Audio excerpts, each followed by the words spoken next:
Hi, distance learners. Today we are going to continue learning about life in Sumeria, and we're going to take notes today on what daily life was like in Mesopotamia, specifically in the civilization of Sumer. So let's get started. First thing I'd like you to do is fill in the next 5 vocabulary words on your chart. So I'd like you to write a sentence in the orange column for each word and insert a picture in the green column for each word, and the definitions are already there for you. So pause this video and fill in the chart for city-state, cuneiform, scribe, ziggurat, and polytheism. Okay, have you filled in your chart? Let's continue. So find the page that says Life in Sumer, and at the top of the page, I'd like you to fill in some words. It says, the first civilization to form in Mesopotamia was Sumer. As the villages in Sumer developed, they became city-states with their own government and laws. They also developed their own cultures, structures, and walls. Babylon, Uruk, Sippar, and Nippur were city-states in Sumer. Was actually the place that Abraham was from, mentioned in Genesis 11, verse 31. So as villages are developing, as we learned in our Zoom last week, they started to develop mostly because they were all sharing the same canal system. And so they were taking care of their canals together. As they were doing so, they decided to form their own governments and have their own laws. It's almost like America has 50 states. Sumer had city-states. Sometimes the city-states would even fight one another. But on this map, you can see all of the different locations of some of the city-states. And on your activity yesterday, the Life in Sumer slideshow, you even labeled some of these city-states. You can see was the capital at one time of Sumer and was one of the most popular city-states to live in. The Bible talks about in Genesis chapter 11. In Genesis chapter 11, the first section, the first 9 verses talk about the Tower of Babel and explain how people were scattered across the earth. We've already read this before. The next section talks about Shem and his family line. So after the Tower of Babel, we have a couple generations of people. We have Shem, who fathers Arphaxad and lots of his sons and daughters, and then lots of his sons and daughters, and his sons and daughters. And these people are living for quite a long time. And it goes through a couple generations.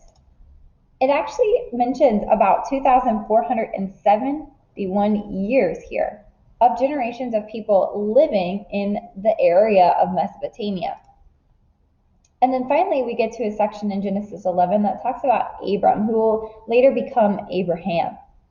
And it says, this is the account of Terah's family line. Terah became the father of Abram, Nahor, and Haran.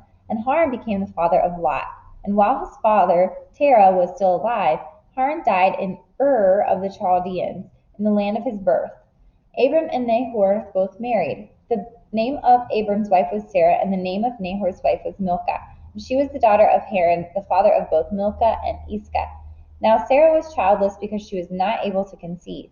Terah took his son Abram and his grandson Lot, son of Haran, and his daughter-in-law Sarah, the wife of his son Abram, and together they set out from of the Chaldeans to go to Canaan. So is actually where Abram is originally from, which I think is very interesting. So we see Abraham is living in the exact time that we are learning about, the time of the city-states in Mesopotamia. And it goes right along with the timeline of history that we've been studying. So now let's talk about some of the ways that they lived. First, we learned last week that the Sumerians were very good at farming, and agriculture or farming was very important to them because it helped early societies grow a surplus of food that could feed everyone. One of the most precious resources in Sumer, farmland, was used to grow a variety of different crops and to raise livestock. So farming was a huge part of their daily lives. Architecture was also important to the Sumerians. Mesopotamians were the first to use urban planning and develop impressive buildings such as ziggurats. Sumerian homes had 6 to 7 rooms per house and were made from mud bricks. Sumerians were the first to develop the arch and the column.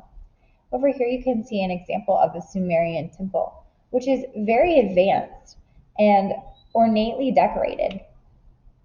I want you to watch this quick video on a ziggurat.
Isn't that amazing? What an incredible pyramid they were able to build. Religion. Religion played a large role in Mesopotamian society. Sumerians practiced polytheism, or the belief in more than one god. In fact, they worshipped hundreds of gods. They believed that gods had the power to bring good harvest or flood, depending on the actions of the Sumerians. We know that our God is the one true God. Jeremiah 10 says, "Hear the word which the Lord speaks to you, O people of Israel. The Lord says, Do not learn the way of the nations. Do not be afraid of the things seen in the heavens, even if the nations are afraid of them. For the ways of the people are no use. They cut wood from the trees, and a workman cuts it with an axe, and they make it beautiful with silver and gold, and they put it together with nails so that it cannot fall apart. Their false gods are like a wooden man set up in a vegetable field to make birds be afraid and stay away. They cannot speak. They must be carried because they cannot walk. Do not be afraid of them, for they cannot hurt you, and they cannot help you either." This is the Lord talking to the people of Israel that live near Babylon and places that have false gods. And he is saying that all of these false gods that they create are, first of all, not true. And second of all, they cannot help the people because they are made in man's own image, not in the image of God. He continues by saying, "There is no one like you, O Lord. You are great, and your name is great in power." This is Jeremiah talking. "Who would not fear you, O King of the nations? For you should be honored with fear. Among all the wise men of the nations and in their lands, there is none like you. They are all poor thinkers and foolish. What can they learn from a false god of wood? Beaten silver is brought from Tarshish, and gold from Uphaz. They are the work of an able workman, and of one who works with gold. Their clothing is blue and purple, and they are all the work of able workmen. But the Lord is the true God. He is the living God and the King who lives forever. The King shakes at his anger, and the nations cannot last when he is angry. This is what you should say to them. The gods that did not make the heavens and the earth will be destroyed from the earth and from under the heavens." The Lord is a jealous God, and he loves you. He wants us to follow him, not false gods. Social classes. The surplus of food led to specialized jobs in Sumer. Not everyone had to be farmers, so some could work other jobs that helped their community. Sumerians were divided into social classes depending on their specialized jobs.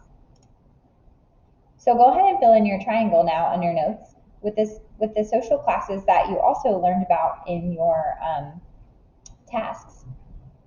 Kings are at the top, then priests, craftspeople, merchants, and traders, farmers and laborers, and finally enslaved people are at the bottom of the social class system in Sumeria. That is all for the presentation today. Be sure to fill in all of your notes. Have a wonderful day.